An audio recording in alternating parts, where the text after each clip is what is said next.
Go ahead. Good afternoon. I'm Judith, as represent me, and in the name of all the collaborators, I will present you an scheme for an activity to introduce high school students to the concept of rotation curve of our own galaxy and the link it has with the dark matter halo, and all this in the context of the Gaia era. So our main idea is to relate high school students, 15 to 18 years old approximately, with galactic astronomy through rotation curves and the dark matter halos. And we will use an activity which can be adapted to different levels of complexity with different variables and different properties I will explain later. And this activity will combine both an analytical and experimental approach. And to do so, we will take advantages of a dynamical web page, which will contain historical background, all material and tools that may be useful to do the activity. Thanks. And this web page will be also very interactive, as it will also contain updated results from students, their results, their conclusions, their rotation course, etc. And they will also contain some interactive applications for any kind of users to learn about all these concepts. So our goals are to show students two big groups. For one hand, we have the scientific learning, and on the other hand, we have methodology. So on the one hand, we want that they learn about galaxy components through the shapes of the rotation course, and also about the gravitational effect of the dark matter, or maybe of the relative general relativity theory. Who knows? And as an example of the Occam razor, we want to show them that only with simple models we can learn about the whole Milky Way. If we understand the stars as the building blocks of our galaxy. On the other hand, with the methodology, we want them to discover the Gaia mission and its importance, and they will become familiar with the scientific method and with teamwork by collaborating to achieve a common goal, which is the rotation curve and all the conclusions one may take from it. And last but not least, they will also learn about new tools which are used by professional astronomers, such as Python, Jupyter Notebooks, LaTeX, etc., etc.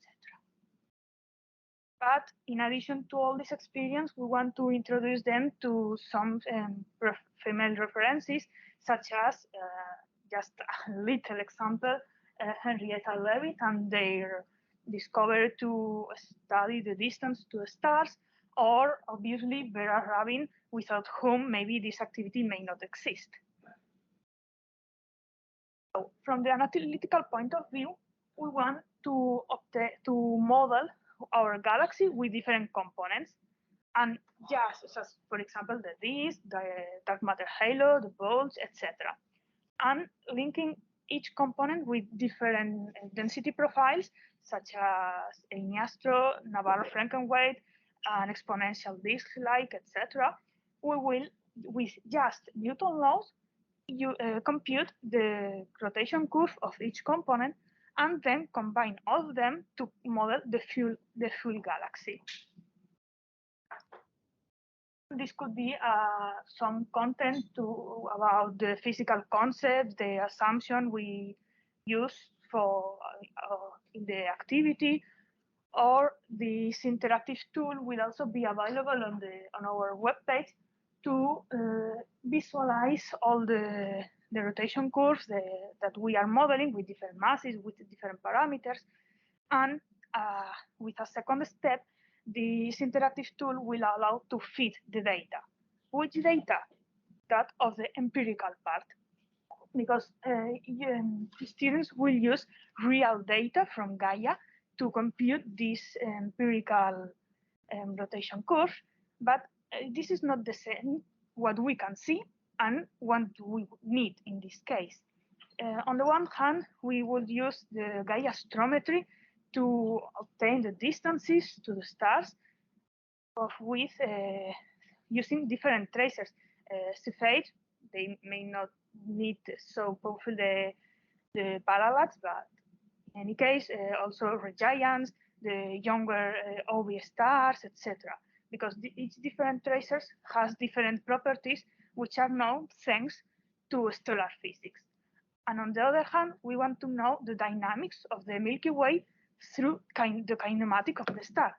So we also need to show them the difference of velocities as seen from the solar point of view and from the frame of the galactic center. So we can give them already prepared data files which can be used to obtain directly the rotation curve, or we can guide them through a query to the Gaia archive and through different codes to transform these velocities onto the variables of interest. And a huge discussion can be done in order to find what can we need, what can we use, how can we use the observables, and how can we change them to for instance, galactocentric velocities, etc. And or some assumptions we need, or some directions we may focus on to make the process more easy, and each method which limitation has each method, etc. So the last take-home message for the students would be that the empirical and the analytical approaches both are very important in science in general and astronomy in particular, because without the comparison of without their comparison, we can now go ahead. So they will also fit their data about their rotation curve with these models I have talked before to answer questions like which components do I need to model the observed galactic rotation curve, or with which range of masses, or which is the role of the dark matter halo to explain what we observe. And these and many other questions is what we want to show and to explain to students. So thank you very much for your attention, and if you have any questions.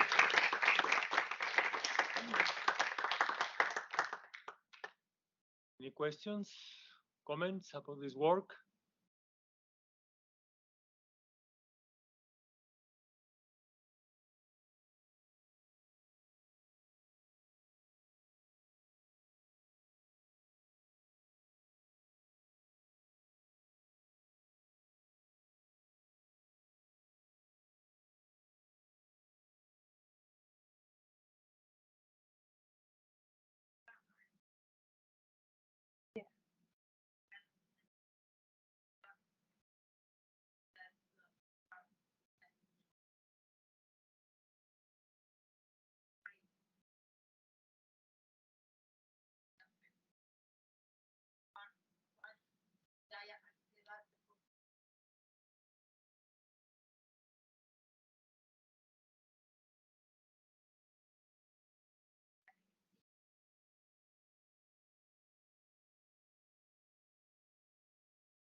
That's a good point.